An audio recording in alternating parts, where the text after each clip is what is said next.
आज आप लोग ब्लॉग के स्टार्ट में ही मेरी बच्ची के हालात देख लें। ये इतना मज़े का जो है ना काजल अम्मी लेके आई थी और थोड़ा एक्सपेंसिव भी था। इसके हाथ पता नहीं कैसे लग गया, मुझे ये नहीं समझ आई। जैसे ही हम लोग छत से नीचे से ऊपर गए ना, ये तो ये हाथ में लेके गई है, मेरे ख्याल से इसको कहीं से मिला है और ये फिर आके लेट गई है। मैं कहूँ आज इतनी शरीफ कैसे बन गई है कि मेरी बेटी छत पर आते ही लेट गई है। वो पता तब चला जब मैंने इसका करवट इसको सीधा किया, वो तो सारा हाथ में मसला हो, मुँह पे मसला हो। मैडम ने ये इसके काम। सुबह का टाइम है, नाश्ता वगैरह हमने कर लिया है और एजिल ने भी कर लिया है। नाश्ते के बाद ये देखें जी मम्मा, ये लो बस। क्या करो, एजिल बीच में शोर डालना शुरू कर देती है। अच्छा तो एक हफ्ता हो गया। ये ना नीम है, नीम नहीं होता दरख्त, हर किसी के घर लगे होते हैं, कहीं ना कहीं तो लगा ही होती है। तो उसकी ये मैंने छोटी सी डंडी तुड़वाई है और इसका मैंने बनवाया है मिसवाक, खुद बनाया है। और एक हफ्ता हो गया इसको यूज़ करते हुए। मेरे दांत इतने सफ़ेद हो गए हैं ना, और मेरे ना दांतों में, एक दो दांतों में दर्द भी था तो वो भी ख़त्म हो गया। मुझे तो ये बहुत अच्छी चीज़ लगी है। जब मैं नाश्ता कर लेती हूँ, मैं फ्री होती हूँ, बैठी होती हूँ, तो मैं इसको यूज़ कर रही होती हूँ अपने दांतों पे। आज मैंने बनाई है बिल्कुल फीकी दाल विद नो ऑयल, बिल्कुल लाइट सा मैंने इसमें डाला है। ये ना खाली दाल मैंने ली है, मूंग की दाल, और वो ना हल्की आंच पे पकती रही है और ये बिल्कुल गल सी गई है। फिर इसमें मैंने ना काली मिर्च और ज़ीरा कूट के डाला है और थोड़ा सा देसी घी लिया, उसमें लहसुन डाल के और उसका मैंने तड़का लगा दिया। और ये मैंने एजिल के लिए दाल रेडी कर ली है। इसमें बहुत प्रोटीन होती है, बहुत अच्छी चीज़ है ये दाल। बच्चों को खिलाना लाजमी खिलाएं, अगर बेशक आप चम्मच के साथ ऐसे ही खिला दें, लेकिन मैंने साथ चावल बॉयल किए हैं। एजिल के ना मैं दाल चावल उसको खिलाऊंगी अभी।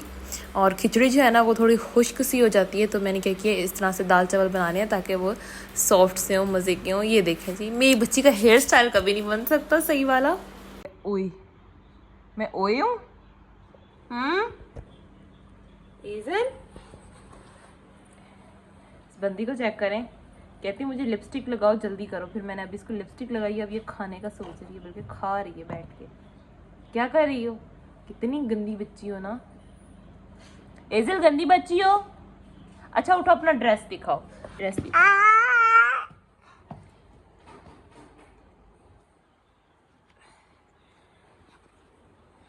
ये मैंने एजिल की ना स्कर्ट स्टिच की थी, माशाल्लाह इतनी पोली लग रही है मेरी बेटी। थोड़ी सी बड़ी स्टिच हो गई। हाँ जी हाँ जी माँ, क्या करो, इसका खोल के दो। इतनी अच्छी तो मम्मा भी नहीं है आपकी।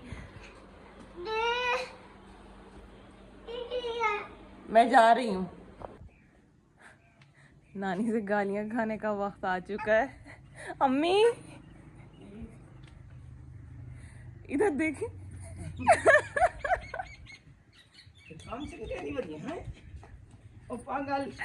सारा खराब कर दिया खेस,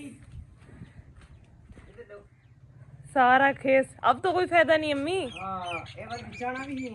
अब किसने पहनना है। अस्तगफिरुल्लाह, पहले झाड़ू लगा ले। हाँ अहमद, नीचे से झाड़ू ले आओ भाई।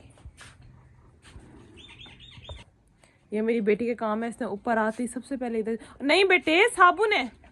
एजल ने ना घर की तकरीबन सारी टूटियां तोड़ दी हैं, जो इसकी पहुंच में है ना उसने तोड़ दी है। हम ये भी टूटी तोड़ दी है, अब्बू ने नई लगाई है अभी। अम्मी ने चारपाइयाँ निकालना शुरू कर दी हैं। हम लोग ना मुर्गियाँ चेंज करने लगे हैं, मुर्गियाँ ऐसे चेंज करने लगे हैं। अब ना हमारे पास 4 मुर्गियाँ हैं। अम्मी ये काफ़ी महंगी है ना, एक 6000 की है, एक 7000 की है। मुर्गा तो वैसे ही बहुत महंगा है। एजल गिरोगी बेटा। तो वो ना हम ज़रा सेल करने लगे हैं क्योंकि उनका कोई फ़ायदा नहीं है। अंडे नहीं देती हैं अब वो, मतलब दे सकती हैं, उनकी ज़्यादा केयर है। अब हम, हाँ मुश्किल है, बहुत मुश्किल है। बुशरा खतीजा की तो एक वो 2 अंडे नहीं खाती, एक भी बहुत मुश्किल से खाती हैं।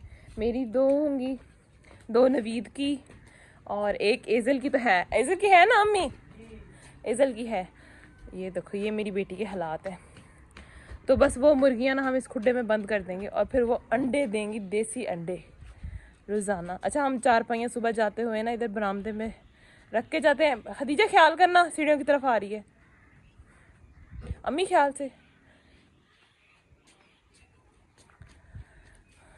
मेरी अम्मी जितनी शक्ल से यंग है ना, काम करने में भी। अम्मी आज के बाद सारा काम आपने करना है, अपनी बेटी को ना कहा करें। बर्बाद कर देते अम्मी को, तरी लाल आते ना बर्बाद कर देते, बर्बाद कर दो। जवान जवान कह के ना अम्मी को हमने। पहली चारपाई बुशरा की होती है क्योंकि पहली चारपाई पे कभी भी हवा नहीं आती, इसलिए मैं और एजल बहुत चिल्लाक हैं। हमने अपनी दूसरी चारपाई जो है ना वो ली हुई है। एजल बेटे नो, खदीजा जाना पीछे से चली जाओ, नहीं आती वीडियो में, जाओ उसको देखो। खदीजा ने तो एंड लेवल का सामान लदा हुआ है अपने ऊपर। अम्मी फिर नए सिरे से खुड्डा बनेगा ना तीसरी मंजिल पे? अम्मी कहती फिर तीसरी मंजिल पे सिर्फ खुड्डा ही होगा, इधर नहीं बनवाना, फिर इधर नहीं बनवाना।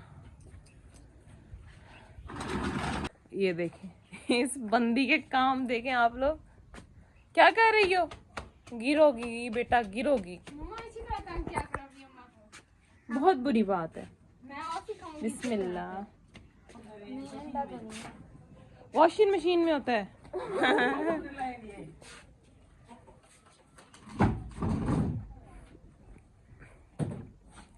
माशाल्लाह जी माशाल्लाह, यही होते हैं माँ बाप के घर की रौनकें। सारे बहन भाई जो है ना ऐसे ही चारपाइयाँ लगा के सोते हैं। किस किस की बचपन की याद ताज़ा हो रही है।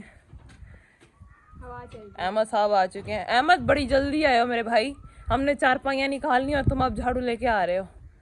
अब कल लगाऊंगी। आज अहमद ने बहुत बड़ा ब्लंडर मारा है। बेटे गिर जाओगे, बाहर निकलो। चारपाइयाँ हमारी सारी लग चुकी हैं माशाल्लाह से। मैंने लगाई हैं। हाँ बस बस बस, ये जो है ना ये खदीजा है, ये तो कहती बस बैठ के मनोसलवा आता रहे।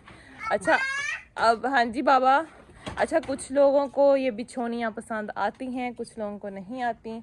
ये देखो खदीजा को देखो, अपनी महारानियों की तरह जगह पहले ही सेट कर ली है। अच्छा कुछ लोगों को पसंद होती हैं बिछोनियाँ, कुछ लोगों को नहीं होती, लेकिन भाई हमारे यहाँ तो रवाज है। रवाज क्यों है? वो इसलिए है क्योंकि ये सॉफ्ट होती हैं, ठीक है। इसमें काफ़ी जो है ना सॉफ्ट कपड़ा होता है और इनको चारपाइयों पे बिछाते हैं तो बिल्कुल ये सॉफ्ट और एक किस्म की ठंडी होती हैं, हमारे यहाँ ये कहा जाता है। तो ये अब्बू की चारपाई पे है, एक मेरी चारपाई पे है और एक बुशरा की चारपाई पे है। खदीजा के लिए नहीं है। सोतेलापन देखो भाई, देखो मेरी अम्मी कितनी यंग है, सारे काम कर लेती है। नजर ना लगाओ, ये ना कैसे कोई काम ना करें। खदीजा अम्मी को ना मस्का लगाते रहते हैं, ठीक है। हाँ, काम सारे काम हो जाएंगे। अम्मी हमसे ज्यादा चला गए हैं। अहमद की अलग परेशानी है। अहमद बहुत ज्यादा परेशानी में इस टाइम, प्लीज डिप्रेस्ड है बंदा बहुत। ये बच्चा इतने डिप्रेशन में चला गया है ना, बहुत डिप्रेशन में चला गया है। खदीजा स्टोरी। अच्छा अहमद क्या सीन है, इतने ज्यादा परेशानी की वजह क्या है? ऊंचा बोलो ना, मेरी वीडियो आवाज नहीं। में से पैसे निकाले सुबह छोले के लिए देने के लिए, फिर खदीजा ने मुझे अब्बू से डांट पड़वाई है। वो तो भाई कल सुबह होनी थी जाके, तुमने अब्बू की जेब से अभी पैसे निकाल लिए थे। कल सुबह पार्टी करनी थी फ्रेंड्स के साथ। नहीं मोहल्ले के फ्रेंड्स के साथ। नहीं ऐसी कोई बात नहीं है। असल में गाइस ये ना सुबह के टाइम ना मेरा भाई रोजाना चने लेने जाते हैं, तो इसने कहा एक दिन एडवांस में ही मैं अब्बू की जेब से पैसे निकाल के ना अपने बटवे में रख लो। अहमद का बटवा दिखाओ भाई, अहमद दिखाओ अपना बटवा। अब्बू ने ना इसको अपना बटवा दिए। वाह जी वाह। अच्छा दिखाना इसमें है क्या क्या। कार्ड चेक करें भाई, इसके एटीएम कार्ड होंगे भाई, इधर आगे करके दिखाओ। ये अहमद के सारे एटीएम कार्ड हैं गाइस। अस्सलामुअलैकुम, कैसे आप सब? उम्मीद करते सब ठीक ठाक होंगे, खुशबाश होंगे। Welcome to my channel. और हम लोग छत पे आ चुके हैं। मेरा और मेरी बेटी का हाल आप लोग देख सकते हैं गर्मी से। ये आगे आगे भाग रही थी, मैं इसके पीछे पीछे भाग रही थी। हाँ जी, अभी मैंने यहाँ पे इतनी मुश्किलों से मैंने ये जगह ढूंढी है मोबाइल रखने की। मैंने कहा चलें व्लॉग को ना स्टार्ट कर लेते हैं। इसने ना मेरी टांगों को पकड़ लिया, मम्मा मुझे उठाओ, मेरे साथ ही बनानी है वीडियो। चलो जी अब सामने आ रही है, चलो कुछ कह भी दो, मानो सामने देखो ना इधर। हेलो अस्सलामुअलैकुम। मुर्गियां देख रही है, फिर मैं नीचे उतार दूंगी, मैं खुद ही अकेले व्लॉग बना लूंगी। अस्सलामुअलैकुम कर दो। ओ मां सिद्दीकी, ओए अल्लाह, अस्सलामुअलैकुम कर दो। अस्सलामुअलैकुम जी, अस्सलामुअलैकुम, कैसे हैं आप सब? गंदे हाल है। अपनी खाला की जगह पे जाकर ना उसकी हर चीज़ नीचे फेंक दी। उसके ब्लूटूथ थे वो भी नीचे फेंक दिया। अब उसकी बोतल फेंकने लगी थी। एज़ल जैसे ही खेलने के बाद फ्री हुई है तो मैंने उसको फ्रेश किया है, शावर दिया है, उसके कपड़े चेंज किया है। ये मेरी आदत है, मैं उसको खेलने देती हूँ, अच्छे से रज के खेलने देती हूँ। मैं नहीं कहती कि बेटा ये ना करो वो ना करो। इससे बच्चा एक्टिव होता है और उसका इम्यून सिस्टम भी स्ट्रांग होता है। जब खेल लेती है फिर मैं अच्छे से उसको शावर दे के कपड़े चेंज करके और मॉइस्चराइज़र वगैरह लगा के ना फिर मैंने अहमद को मैंने कहा इसको ना फीडर पिलाओ। मेरे हाथ से ये चिढ़ जाती है, नहीं पीती। अहमद बच्चा है ना, फिर उसका खेलती भी है, फीडर भी पी रही है। अच्छा, क्या पहन के जा रही हैं? सूट? सूट बस काल पहने वो पार्टी नहीं है, काल पार्टी पे हम वो पा रहे हैं। अच्छा, कौन कौन जा रहा है साथ? खतीजा भी नहीं है और एज़ल को लेके साथ जा रही थी मगर जाने नहीं दिया, है ना? नहीं वो नियम नहीं होने नहीं जाने दे रही। वो आदि ना गिर गई सी, वो गर्मी लग गई सी, वो मैं नहीं जाने दी। अच्छा, अभी छोटी है ना इसी। बचपन की यादें देखो यार, बचपन की यादें ताज़ा हो लेकिन ना ही वो अब लोग हैं वहाँ पे और ना ही वो चीज़ें हैं। जो अच्छे लोग थे वो इस दुनिया से चले गए हैं, चले गए हैं। तो अब वो मज़ा नहीं रहा। सीरियसली पहले तो बहुत मज़ा आता था, हमें 2-2 दिन भी नहीं सोते थे खुशी में जाने की खुशी सही में। बात है। चलें जी, व्लॉग का मैं करने लगी हूँ एंड तो मैंने सामने आके करना था लेकिन फ़िलहाल मेरी हालत ऐसी नहीं है क्योंकि अहमद और मैं मिलके ना मेरे रूम की आज डीप क्लीनिंग कर रहे हैं, तो अभी हमारा वही सिस्टम चल रहा है। वरना मैं सामने आके वीडियो बनाती आप लोगों के साथ, तो मैंने कहा चलें व्लॉग का भी तो एंड करना है। अच्छा, व्लॉग में आप लोगों के साथ आज एज़ल की बहुत सारी मस्तियाँ शेयर की हैं। सबसे ज़्यादा मज़ा तो वहाँ आया है जहाँ पे उसने सारा ब्लैक सुरमा अपने फेस पे लगा लिया, अपने हाथ पे लगा लिया। इतनी फ़नी लग रही थी, मैंने कहा मैं तो आप लोगों के साथ ज़रूर शेयर करूँगी। यही तो बच्चों की जो है ना शरारतें होती हैं, और जब एज़ल बड़ी होगी ना तो ये चीज़ें इसकी कैप्चर होंगी। मैं इसीलिए इसके ना छोटे छोटे मूवमेंट रिकॉर्ड कर रही होती हूँ कि जब ये बड़ी होगी ना तो अपनी हरकतें देखेगी मैं बचपन में करती क्या थी। और दूसरा ये कि जब हम छत पे गए तो वो अम्मी जो है ना बिस्तरे वगैरह बाहर निकाल रही थी, उसने खेस उड़ा के नीचे सारा जो है ना ख़राब कर दिया। वो भी इसकी मस्तियाँ जो है ना मैंने कैप्चर की हैं। साथ ही साथ आज अम्मी और अब्बू और खदीजा गांव गए हैं, कुछ काम था वहाँ पे, और हम लोग जो है ना यही डिस्कस कर रहे थे कि बचपन में ना मैं और बुशरा, मेरी सिस्टर तब खदीजा पैदा नहीं हुई थी, तो हमें इतना शौक़ होता था गांव जाने का, इतना शौक़ होता था। हम कहते थे बस हम ना अपना घर उठा कर ना वहाँ गाँव ले जाएँ, इतना हमें मज़ा आता था और इतनी रौनकें होती थी। हालांकि वहाँ तब इलेक्ट्रिसिटी की जो है ना कनेक्शन भी नहीं होता था, कुछ भी नहीं होता था, हमें गर्मी बिल्कुल भी नहीं लगती थी, बस खेल में मसरूफ़। लेकिन कहते हैं ना कि वो रौनकें ना कुछ लोगों के साथ होती हैं, और हमारे लिए भी एक थी हमारी कुछ ख़ास, यही समझ लें हमारी बहन थी, बड़ी बहन, और जो कि इस दुनिया में नहीं रही अब, तो हमारा जाने का भी अब दिल नहीं करता। मैं 9th क्लास में थी तब उनकी डेथ हो गई थी, और बस वो टाइम में याद भी नहीं करना चाहती। हमारे लिए बहुत बहुत ज़्यादा वो दर्दनाक टाइम था। खैर इस बारे में किसी दिन बाद में बात करेंगे डिटेल में, फ़िलहाल नहीं हो सकती बात, मतलब वही चीज़ें दोबारा माइंड में रिपीट हो जाती हैं। तो ये था आज का व्लॉग। आई होप आप लोगों को पसंद आएगा। वीडियो को लाइक कीजिएगा, चैनल को सब्सक्राइब कीजिएगा। अल्लाह हाफ़िज़।